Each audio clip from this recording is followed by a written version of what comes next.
Okay, here's the promise I made to you. I had to go download a screen recording app so that I can make a screencast of how to um, do the necessary things, to take the necessary steps to get registered to Ontario College of Teachers. This was a procedure I began, if I remember well, in February, I think, earlier this year. A colleague of mine at work was surprised that it didn't take me several years to get this done. But I said, no, it does not. A lot actually just depends on you, even though they've got their usual, they could be a lengthy processing time, but on the average, it's nothing out of the ordinary. All right. Okay. So here's the home page. Just across at the top at the address bar, you can see the website oct.ca.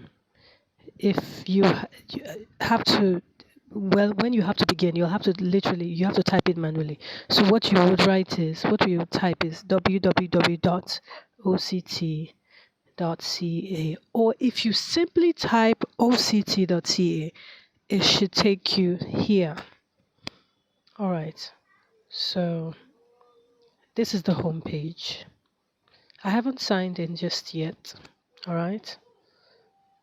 If you're starting from the scratch, this is how to begin becoming a teacher. That's you're a teacher already, right? From uh where you are, which is Nigeria.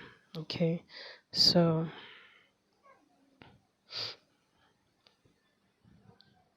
you're clicking internationally educated teachers. That's what I've just done. So that's what you will do. Now when you get there, it gives you the specific requirements by your teaching category. All right. So I am a secondary English arts teacher. And what I needed to do was click requirements for becoming a teacher of general education K 12. Every other thing you can tell just by reading it that is not relevant. However, before you even begin to go there, my suggestion to you is to click on applicant eligibility assessment. That's how I had to begin. And here's further proof that because some people are touting the news that it's not possible to get um, licensed if you're outside the country. Look at it. It's simply stated here, literally, that even if you currently live outside the country, you can still apply to the college. Okay, so back to where we were. Applicant eligibility assessment. So I click on there and it gives you the information you need. All right. It says, can I teach in Ontario? To teach in a publicly funded school here, you have to be licensed. So the recommendation is to take the free online assessment. So you go there, click on it, all right, and then it will begin to ask you questions. Okay, yeah, in terms of your professional suitability. But do the reading first, okay? D- Make sure you read. You can't go wrong on any count if you read very closely every instruction given to you.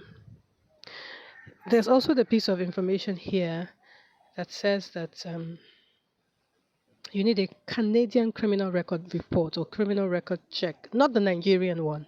Okay? Now, this shouldn't alarm you because even though it seemed impossible, because I wasn't in Canada and I did not have any plans to go there just yet. However, I was able to successfully do this. If you look closely, you see that this is a hyperlinked text.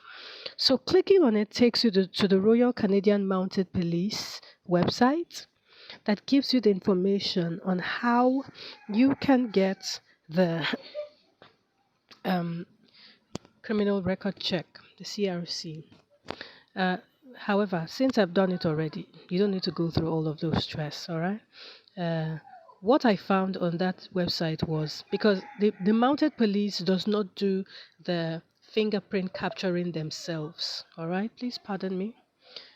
They do not do the fingerprint capturing themselves. They give it out to a third party, so it's outsourced. And on that same site, I saw the information for all of the third party fingerprint capturing companies that are legally, allowed to do the processing, the capturing, the receiving of your fingerprints and so on by themselves. So I simply reached out to one of them that is resident in Ontario, A1. I sent a mail to the contact person who um, sent a response, okay, referring me to the person who actually does the receiving of every customer. Okay, and so his name is Sean Cregan, and then the conversation began between myself and him. I will also show you that in time to come. All right. So this is how you begin. Like I said earlier, you do the assessment first.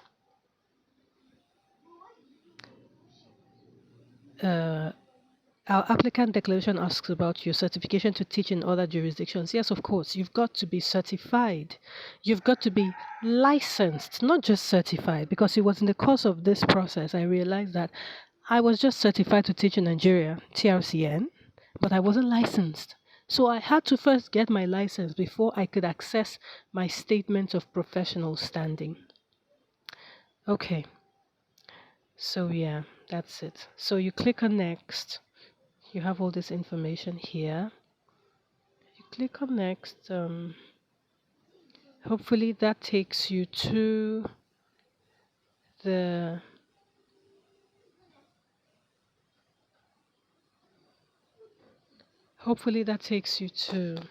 the assessment. All right, your applicant eligibility assessment. My browser is taking some time to connect. Okay, it's going now. Okay, all right. So this is it. New certification requirement. Oh yes. Apart from the things that you have to submit to them, you also have to pass a course. All right.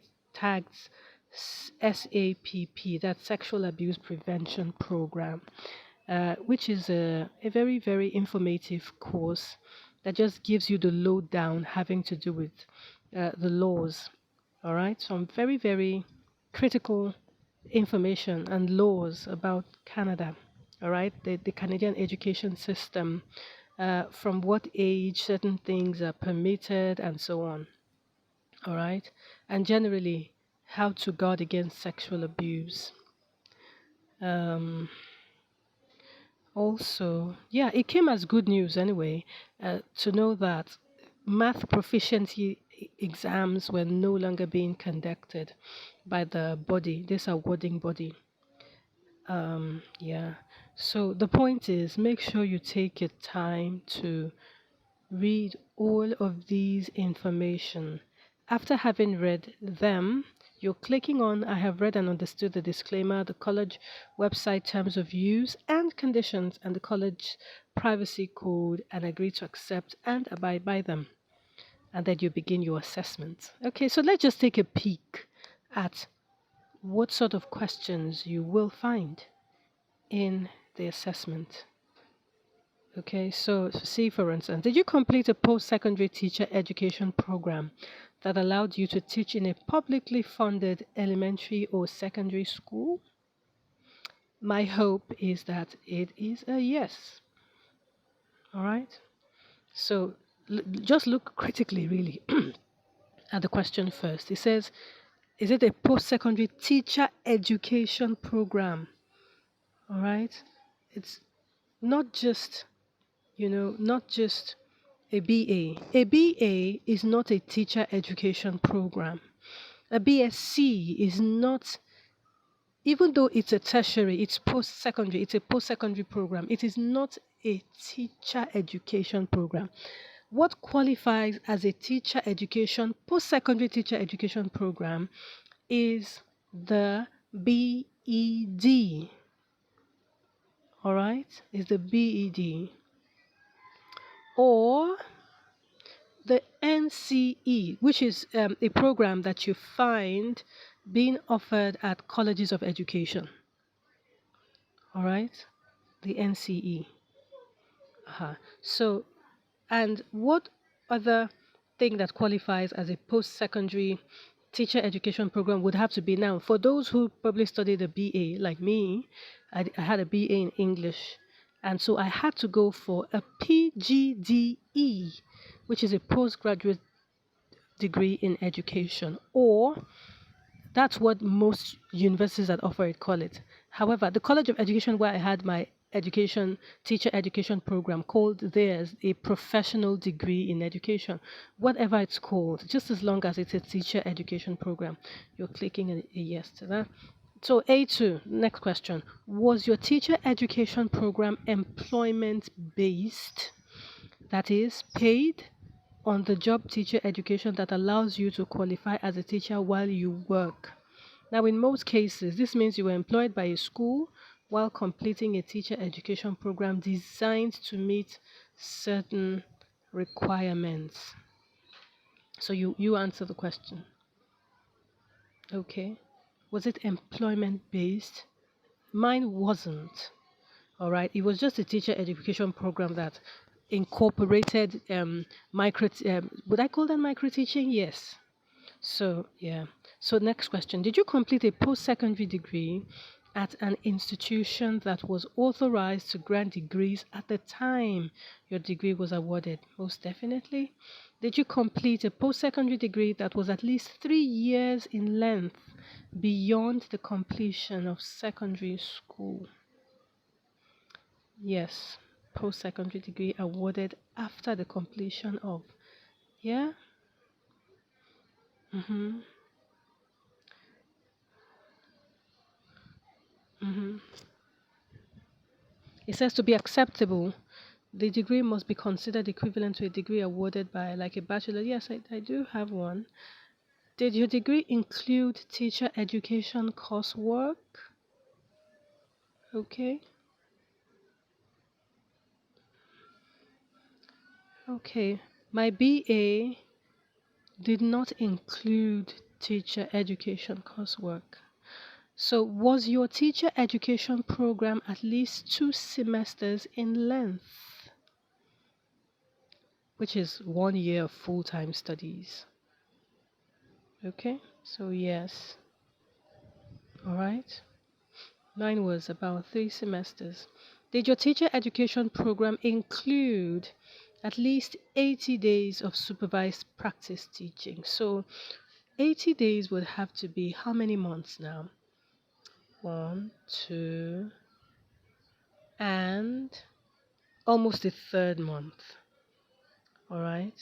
So, and I remember my micro teaching period spanning a semester. So, yes. Did your teacher education program prepare you to teach 2 consecutive divisions? All right, so the junior and intermediate, the intermediate and senior division, so grade 7 to 12, and so on. So primary and junior, junior and intermediate. Yeah, it did. It was, yeah. Did you complete your teacher education program in one of the countries below? So I'm searching here for Nigeria and I cannot find Nigeria. Oh, yeah, I can find it. It's here, right here.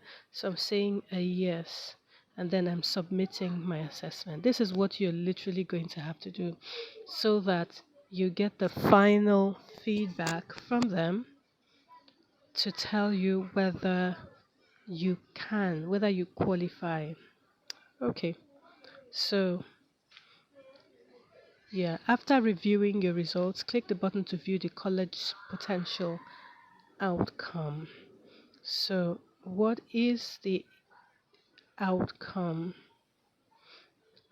Yeah. Okay.